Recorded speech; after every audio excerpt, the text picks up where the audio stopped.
오늘의 말씀 출애굽기 1장 15절부터 22절 말씀.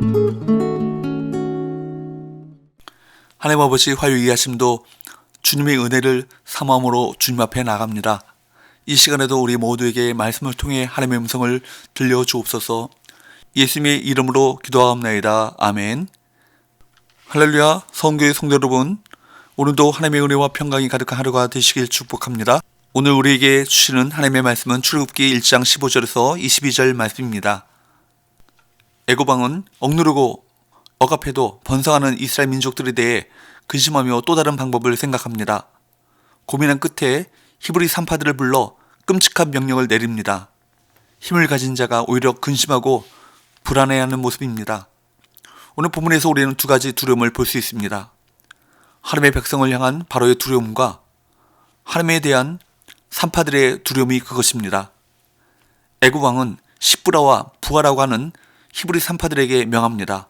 15절 16절 애굽 왕이 히브리 산파 시브라라 하는 사람과 부하라 하는 사람에게 말하여 이르되 너희는 히브리 여인을 위하여 해산을 도울 때 그 자리를 살펴서 아들이거든 그를 죽이고 딸이거든 살려두라. 히브리 여인이 출산할 때 아들이면 죽이라고 명합니다. 애굽 왕 바로는 어떻게 하면 이스라엘 민족을 약화시킬 수 있는지 잘 알고 있었습니다. 그러나 이것은 지혜가 아닙니다. 두려움이 사로잡힌 바로는 옳고 그름을 판단할 분별력도 잃어버린 채 힘없는 여인 둘을 불러 은밀히 명령을 내렸습니다. 하나님께서는 그의 두려움마저 사용하셔서 출애굽의 역사를 써나가셨습니다. 그러나 히브리 산파 시브라와 부하는 눈에 보이는 애굽 왕보다 그를 다스리시는 하나님을 더 두려워하는 믿음의 사람들이었습니다. 그래서 그들은 어떻게 합니까? 17절 그러나 산파들이 하나님을 두려워하여 애굽 왕의 명령을 어기고 남자 아기들을 살린지라. 하나님을 두려워하여 남자 아기들을 살리는 일을 행했습니다. 우리의 판단은 항상 이 갈등에서 시작됩니다. 눈에 보이는 세상이냐 아니면 눈에 보이지 않는 하나님이냐 하는 것입니다. 부정을 요구하는 권력이 더 커 보이느냐 공의를 원하시는 하나님이 더 커 보이느냐, 이것은 많은 그리스도인들이 맞닥뜨리는 현실입니다.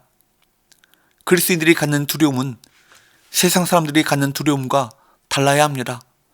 우리는 두 산파처럼 하나님을 두려워하며 믿음으로 선택해야 합니다. 18절의 말씀을 보면 애굽 왕의 명령에 복종하지 않은 산파들에게 애굽 왕은 왜 남자 아기를 살렸느냐고 추궁합니다. 만일 이 물음 앞에서 잘못된 대답을 한다면 산파들의 생명이 위태로운 순간이었습니다. 그러자 이 산파들은 뭐라고 말합니까? 19절 산파가 바로에게 대답하되 히브리 여인은 애굽 여인과 같지 아니하고 건장하여 산파가 그들에게 이르기 전에 해산하였더이다 하매, 이 산파들은 히브리 여인들은 애굽의 여인과 같지 않게 기운이 좋아서 아기를 일찍 낳아버립니다 라고 말합니다. 그들은 가장 적절한 답을 찾았고 위기의 순간을 넘길 수 있었습니다. 하나님께서는 당신을 경외하는 산파들에게 절묘한 대답을 할 수 있도록 필요한 지혜를 주셨습니다. 이처럼 하나님을 의지하는 사람들에게는 위로부터 부어지는 지혜가 있습니다. 야고보 사도는 하나님이 부어주시는 지혜는 성결하고 화평과 관용 그리고 선한 열매를 가득 맺게 한다고 야고보서 3장 17절에서 말씀하고 있습니다. 산파들은 하나님이 주신 지혜로 위기의 순간에 옳은 것을 분별했고 선한 열매를 가득 맺었습니다. 이 산파들을 통해 죽음 앞에 있던 하나님의 백성이 생명을 구하게 되었습니다. 그러므로 우리는 세상에서 배운 인간적 지혜에만 매달려서는 안 되고 세상의 지혜에 만족해서도 안 됩니다. 하나님이 주시는 참된 지혜의 필요성을 알고 그것을 구해야 합니다. 사랑하는 여러분, 세상은 우리가 복종하지 않으면 우리를 겁박하고 힘으로 누르려 합니다. 이럴 때 우리는 하나님의 말씀대로 행하다가도 두려워 흔들리게 됩니다. 그러나 하나님께서는 하나님을 따르는 이들에게 지혜와 피할 길을 주십니다. 20절 하나님이 그 산파들에게 은혜를 베푸시니 그 백성은 번성하고 매우 강해지니라. 애굽 왕이 이스라엘의 인구를 억제하기 위해 갖은 노력을 했음에도 불구하고 오히려 하나님의 백성 이스라엘 백성은 번성하고 매우 강해집니다. 또한 하나님께서는 산파들의 집안을 흥왕하게 하셨습니다. 21절 그 산파들은 하나님을 경외하였으므로 하나님이 그들의 집안을 흥왕하게 하신지라. 그들이 하나님을 경외했기 때문입니다. 이렇게 하나님께서는 순종한 자들에게 복을 주시고 자기 백성을 보호하고 번성시키십니다. 한 사람의 순종이 본인뿐만 아니라 공동체에도 복으로 열매 맺습니다.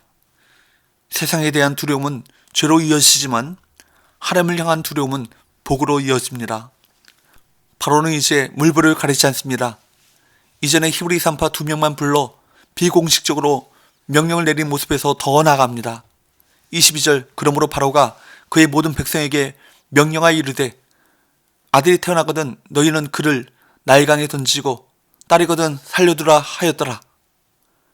애굽의 백성에게 히브리인 남자아이가 태어나거든 나일강에 던져 죽이라고 말합니다. 매우 공개적이고 적극적인 명령입니다. 이처럼 세속적 두려움은 끔찍한 죄로 이어집니다. 우리는 나약한 인간이기에 두려움 자체를 없앨 수는 없습니다. 다만 무엇을 두려워할 것인지 선택할 수 있습니다. 세상보다 하나님을 두려워하는 믿음의 선택을 하시길 바랍니다. 하나님을 경외하는 사람은 세상의 뜻을 거스르고 하나님의 계획을 이루어 결국 선한 열매를 가득 맺고 하나님께서 행하시는 구원 역사에 동참하는 영광을 누리게 될 것입니다. 기도합시다. 하나님 아버지, 세상을 두려워하지 말고 온 우주를 창조하시고 주관하시는 하나님을 경외하는 삶을 살아가게 하여 주옵소서. 매 순간 하나님을 경외하는 믿음의 선택을 하게 하시고 그 선택으로 하나님께서 행하시는 구원 역사에 동참하는 영광을 누리게 하여 주옵소서. 예수님의 이름으로 기도합니다. 아멘.